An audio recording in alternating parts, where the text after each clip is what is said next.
Hi, my name is Yasmin Tarehi, and this is Startup Confessionals, where we interview startup founders and entrepreneurs in the Middle East and Africa. We'll learn about some of the biggest lessons these founders discovered on their journey, from the personal to the professional, and share how they keep themselves motivated. Today's episode is with Tarek Mounir, the CEO of Enhance Fitness. Enhance Fitness has already crossed 160 full-time employees and is on track to generate $1 million in monthly revenue by September 2021. Tarek was Deezer's CEO for the Middle East, North Africa, and he used to oversee Deezer's P&L and business strategy for the region, and he used to sit on the executive management team for Deezer Globally. Tarek has also been very involved in the startup ecosystem. He's been investing in startups since 2012, and he's also part of DAI, Dubai Angel Investors, and he's also invested in over 15 startups so far. So welcome to the show, Tarek. Hi, thank you for having me. It's a pleasure to be here. So Tarek, to kick it off, can you briefly share your value proposition in your words with our audience? I'll try. So what Enhance does is basically provide premium personal training to clients from all over the region, and we do it and we enable the trainers with technology. So we rely on human expertise, but we back that up with technology in order to deliver the best proposition possible out there. And Tarek, why did you start the company? I briefly took a look at the site and I found it very interesting. I actually think, it's something that we probably need in the United States and in other countries as well. But I'm curious, why did you decide to start the company? And actually, when did you start the company? And was that like a kind of pivotal moment in your career? It was a out of a personal need, honestly. At one point, I had a knee injury myself. That was probably 4 or 5 years ago. And I tried to recover from the knee injury. So initially, I had physiotherapy, and then I was sent to do personal training to rehabilitate my muscles. And unfortunately for the region, there wasn't a specific place to go to. Like, you could have subscribed at your traditional gyms, went and talked to some of the trainers they had. But, I ended up having quite a bad experience with that setup. And every time I would land on a personal trainer, they would do the wrong exercises for me, and then I'd go back to the hospital.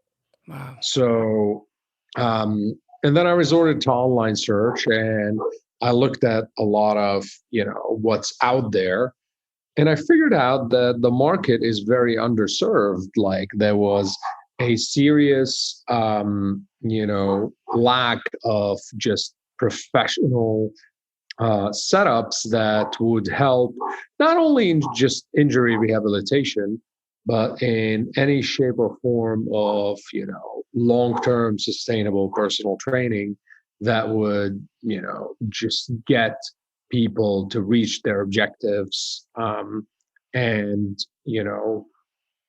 get them to what their goals could be. So, sat with a couple of people that were, in my circle, and I handed over the idea to them and stepped aside in the beginning because obviously I was having a full-time job back then.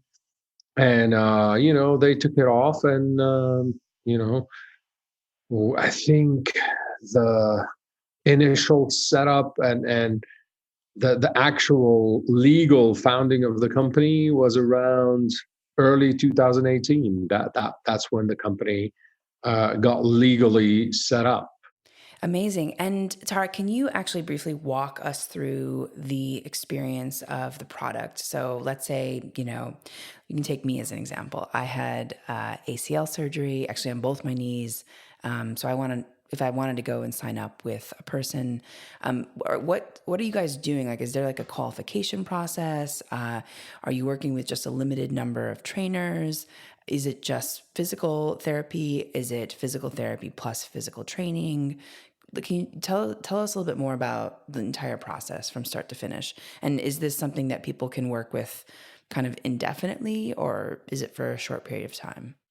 So we currently exist on both the App Store and the Play Store. There's a full application where you can go and download it. It's under Enhanced Fitness. When you download the app, in the journey, there's a number of questions that are asked. So, kind of basic questions that go from your height, weight, age, gender, um, um, anything that you'd want to specifically achieve, any injuries that you've had in the past. So we try and collect as much information as possible. And then once you've answered those sets of questions, we have right now over 140 trainers who are, our own employees. And these trainers would be recommended to you based on the sets of questions that you have answered. So if you said, I'm looking for injury rehabilitation, that we would recommend, the trainers who are qualified to do that. But the range of trainers is very wide. So we cover everything and anything from general fitness to yoga, meditation, swimming, martial arts, Krav Maga, Muay Thai, kickboxing, boxing, kids. It's a very wide spectrum of disciplines, and it's also a selection of trainers within each and every discipline. Got it. Okay. Fascinating. And so, have you guys, like, what's been your experience with fundraising so far, and how have your priorities been shifting as you've been growing? So I bootstrapped the company in the early stage and only started raising in like a seed stage after having proven a track record of revenue. So, we've proved that the product is there. We've proved that there is traction. And then we decided, okay, now it's time to take the product from an MVP stage to an actual application that is, easy to use, that has got a lot of features, and that really starts serving as a booking system. And then we said, okay, let's widen the pool of trainers. So this was around the end of 2018. So we had kind of set up the company, hired a few trainers, put in the MVP, and proven a lot of traction. And then we did the first seed round around the end of that year, and then grew significantly within 12 months. So by the end of 2019, we had gotten to almost 3 times the size or 4 times the size of the previous year. And at that point, we raised another seed round. We still hadn't thought that we want to get to institutional investors. I didn't particularly want institutional investors at that stage, and within the network of DAI and the network of people that I knew, there was always access to angel investors who knew a lot of my track record with large multinationals, knew my track record with just being mostly determined on delivering whatever I commit on delivering. So obviously, we raised the second seed around 2019, where things came diving right after, and then the quarter that followed. But that was probably the asset test of the company. That was when we really got challenged, because We had just raised and deployed a lot of it in Jan and Feb, thinking that this is the time we're going to take over the national market first and start expanding into others. But the beauty within, our business model is that we're a very lean setup, so we can scale or downsize very quickly if we need to. And that's what we did, we took the company to kind of a smaller, tighter setup within the months that came after. So lockdown period, post-lockdown period. And then what happened after lockdown is that unfortunately, a lot of companies went bankrupt in the fitness industry within that period. And then just by the sheer survival of Enhance, we managed to scoop a very large amount of clientele that was just left hanging after, their subscriptions or their, packages, ceased to exist with the other companies. And we expanded as well into, additional verticals. So we started servicing B2B as well, not just B2C. And, I felt that the growth of the company had seen an unprecedented track. So we started talking to VCs at that stage, and, kind of around October, November, initiated our conversations and then closed our official Series A, this quarter. So Q2 2021. Amazing. So you said you expanded to B2B. So are you saying that you're offering your services now to companies? So trainers are going to companies or working with companies directly? Is that what you mean? No, we're actually working with a lot of commercial entities. So we've expanded to start servicing hotels. We've started servicing commercial gyms, places where there's a need for permanent trainers servicing the floor of the facility. And we started supplying a lot of these facilities with this, with our manpower, basically, but still within the same promise that I, opened the conversation with, which is we empower all of these trainers with technology. So not only they are experts, and we have a very rigorous process in hiring. So we make sure that the trainers are really, really good at what they do.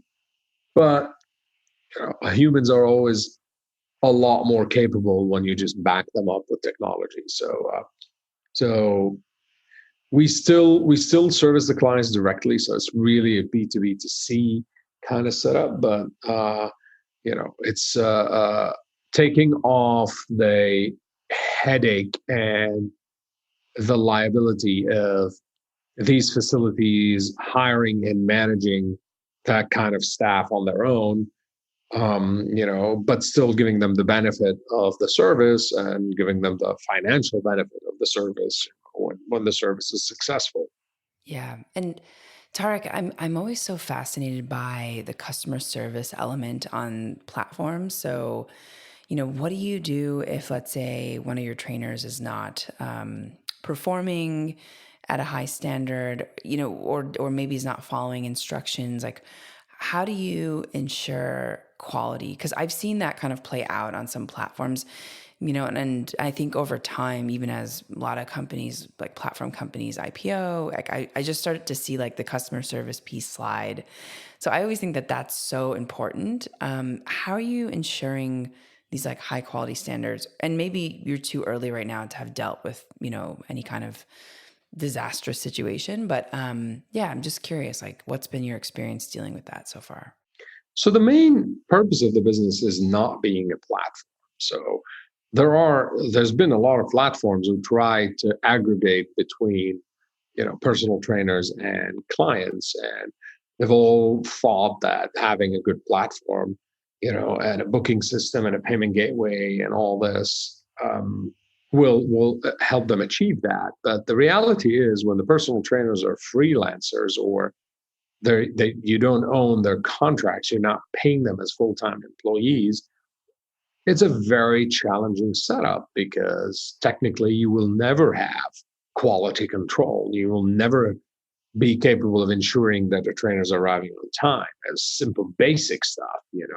You'll never ensure that the trainer is not canceling on the client. You'll never ensure that, no matter how powerful the technology you have, you need to make sure that that customer service.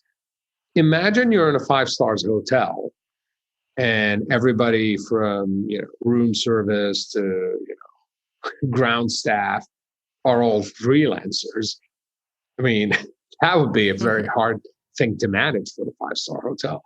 So we went in with a full-time employment service. So all the trainers are full-time employees in the company, and therefore they are under constant training. They are under very rigorous, customer service rules and regulations that we've put together, that we make sure are always being performed. Now, yes, when you tell me, has there been customer complaints? It's impossible not to have customer complaints. And even if you are with the best hotels on the planet, you would still find setups where a customer would end up being dissatisfied. But coming back to your question, has it ever been disastrous? The answer is no. We've always managed to make sure that whatever customer complaint has happened, there's always immediate remedy, there's always immediate action, and there's a good learning for us to avoid it ever happening again.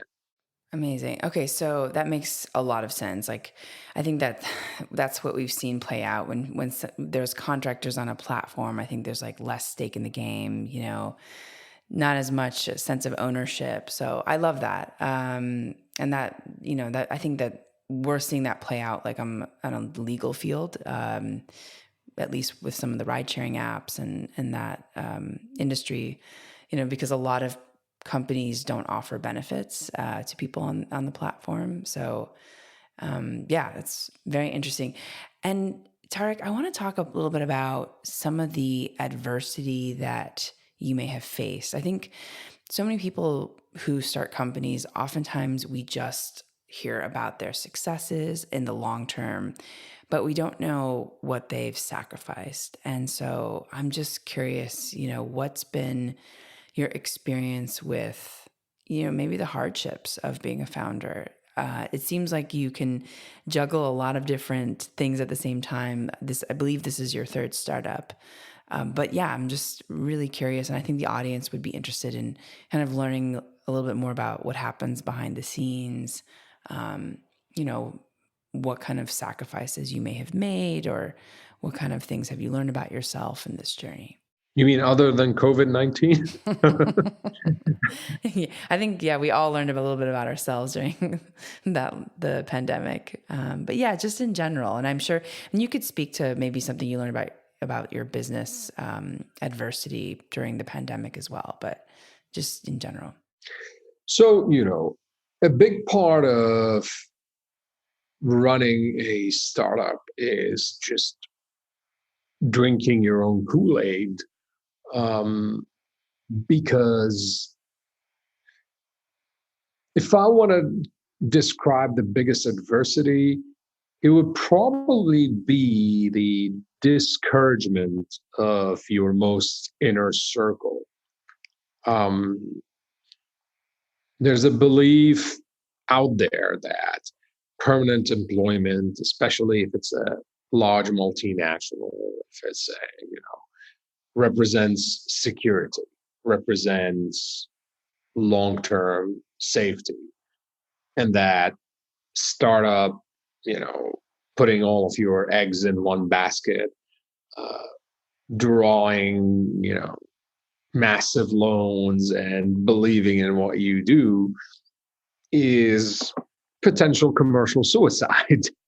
and um, And I think it's out of love. So when you think about, the closer circles around you, there's always a fear that, you know, what happens if it doesn't work out? And in every startup, you go through the roller coaster of, okay, now everybody wants the service and we're seeing a lot of revenues coming in. And just like every service business out there, it's a cyclical environment. So there's times where people travel, there's times where people don't really want to work out because now it's just summer and want to sit on the beach and do nothing. There are holidays, long holidays where people will just take off from everything. And when people take off, yes, there's a bracket who will, your fitness committed people who will always continue to work out, even if it's on their vacation, even if it's on a business travel, whatever it is. But that's a very small portion. When you get to the size that we're in and you're servicing thousands of clients, and it balances out. And then the cyclical nature of the business just displays itself very heavily. And obviously you plan for this, and the more mature you become, the more you understand what to do about the seasonalities. But in early stages, where you're still in a very young and fresh stage of the company, you feel a lot of pressure. And within that pressure, you need support from your close ones. And I was lucky that I would say my very close inner circle was always very supportive. Um, but if I want to say second layer and third layer, friends that I see not so often, economists, people who, study a lot of different investment routes, they would always say, well, this is such a high risk setup because, if you put half of your money in real estate, the other half in the stock market, the other half in this, the other half in that, then you're kind of diversified, you're protected. But here, you're literally just putting time and money into one thing.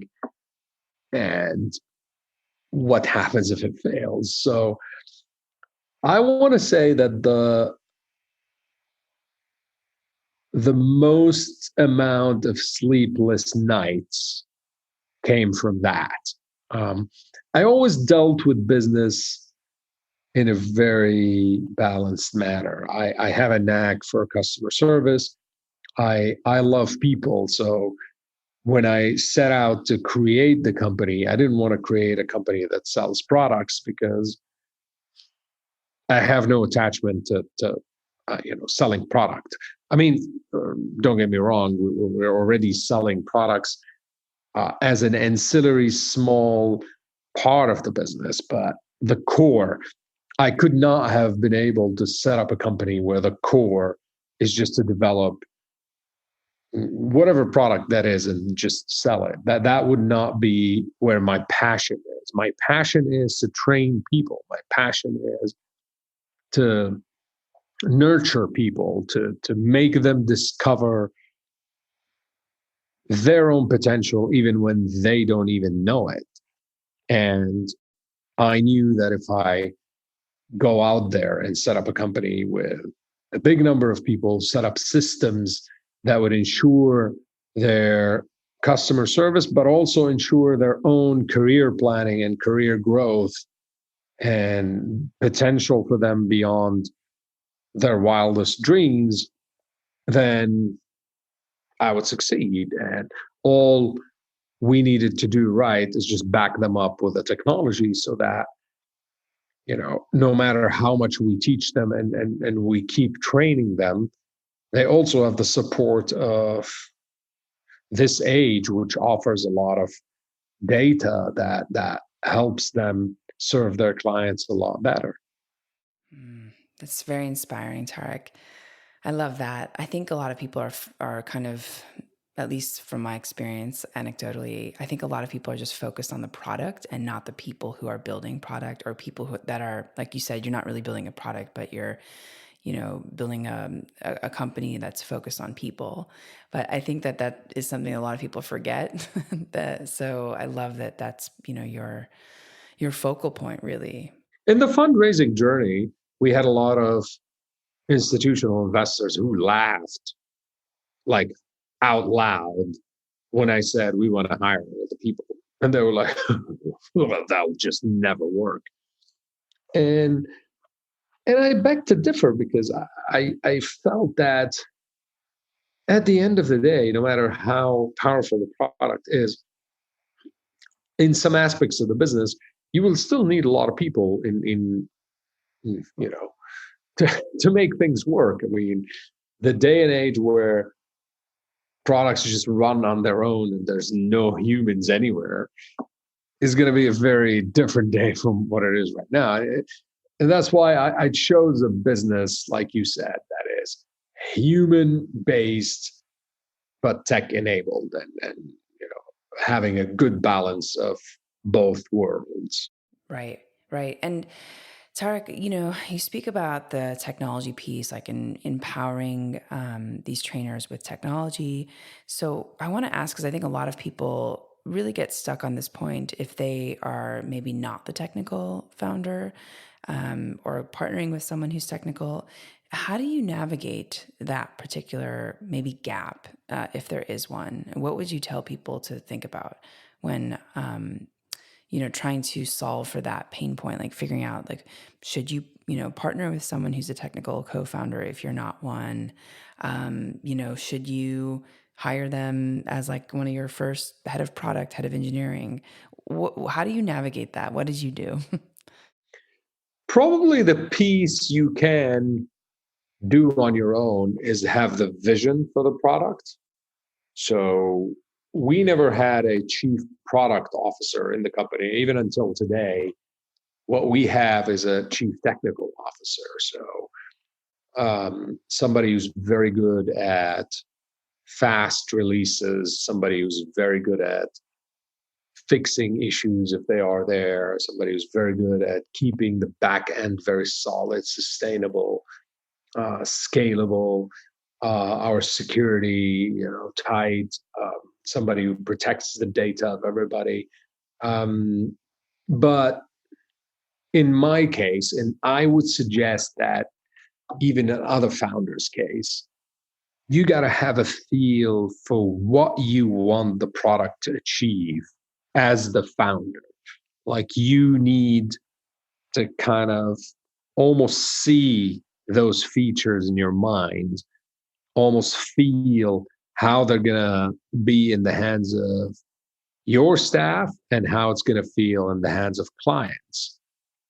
But then if you're not a technical person, you need a really, really strong CTO, because I did not have any technical background, but what I did have is very clear communication, very clear, a solid relationship with an individual that I trusted, and relied on that individual to build the actual functionalities, whilst understanding why I want those functionalities to exist. The danger zone is where briefs come in to your head of your development team, and they're not properly understood, or they're not properly justified. This is where a lot of the developers become very frustrated, because they just don't get why they're developing the features. They just don't get, how it's. And I've seen that with large companies, by the way. I've seen that happen even in, mature setups where there's proper sprint planning, there's everything, and people sit together, and then, but sometimes the management is so detached from the day to day that things that do get prioritized aren't necessarily the things that are going to have the proper impact, neither on the clients nor on your own staff. And then I think it's just so frustrating if you're, developing a certain vertical within the product. And then after 2 months of excruciating work where you sacrifice sleep and many other things, somebody looks at it and says, oh, yeah, you know what? We're not going to use that. So just dump it in the garbage bin and let's develop something else. So that could be, and as a founder, you need to understand what that feels to these people, because these people just sat there, having a very clear brief that that's what they need to deliver, and then they deliver it and it's just scrapped. So that could still happen even in solid communication planning, but it's a lot less likely to happen when it's properly structured from the beginning. Right, right. It's like keeping people motivated as things shift and move. I think that, I've seen that after launching several hundred products, where if leadership is not communicating the vision within the organization, people can get really burnt out, because if we, dial into something and then dial back and not, don't have maybe reasons why, it's very disempowering. So I love that you're very attuned to that. It's such a powerful, powerful point. Tarek, I want to ask you so many more questions, but we are actually at time. So I was wondering if you could share with our audience maybe your biggest takeaway on keeping yourself motivated, keeping your team motivated, and maybe like one of your favorite books that has inspired you on this journey. The last question is a difficult one. I mean, I think on average, I go through anywhere between 3 to 4 books per month. So I have a very long list of books. I actually make it a point that every month I brief the entire staff on one of the books that inspired me. And then I give them the main takeaway points, and I dedicate an hour to do that. In the beginning, a lot of people thought it was a silly thing, but now they wait for it. Now it's like, oh, that hour is coming. I'm going to learn something really new, and something's going to help me. So I want to say that the biggest motivation is the impact we've had on people's lives. We're in a business that genuinely improves the wellness of our customers. They sign up not really knowing what is going to happen. And then 6 months later, 9 months later, sometimes much shorter, 2, 3 months later, they see all these changes in them. They see their energy levels much higher. They see their stamina is a lot better. They see that their strength is better. They see that their mindset has become a lot healthier. We're not very big on weight loss. It's not something we promote within the company. We believe that all bodies are great bodies, but we do help people get fit. We do help people get healthier, and we never drive people to obsess about weight loss, because I'm personally against that philosophy. I like to think that everybody can be fit despite whatever is out there in terms of propaganda. Of some of the best mixed martial arts fighters are in the scale of what people perceive very overweight. But if you look at their fitness level, they are 10 times more fit than any other human.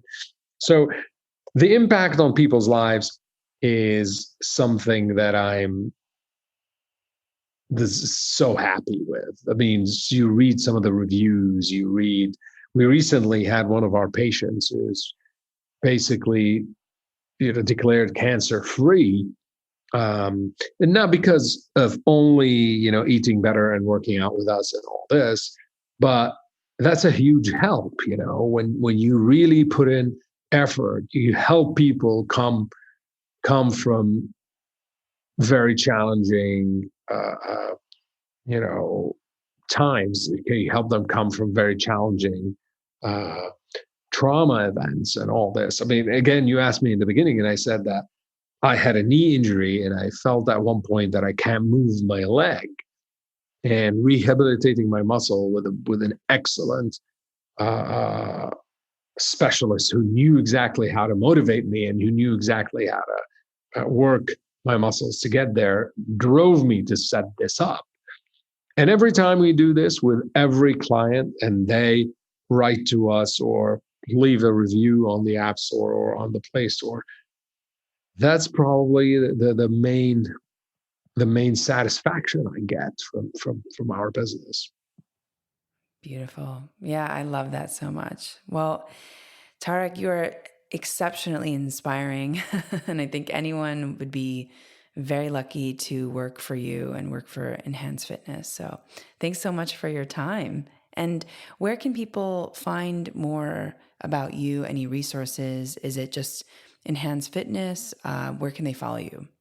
I am in the process of becoming very personally active on social media. I have not been doing that just due to, I've been very, very busy. So I decided that's something I'm going to come back later. I have a LinkedIn profile.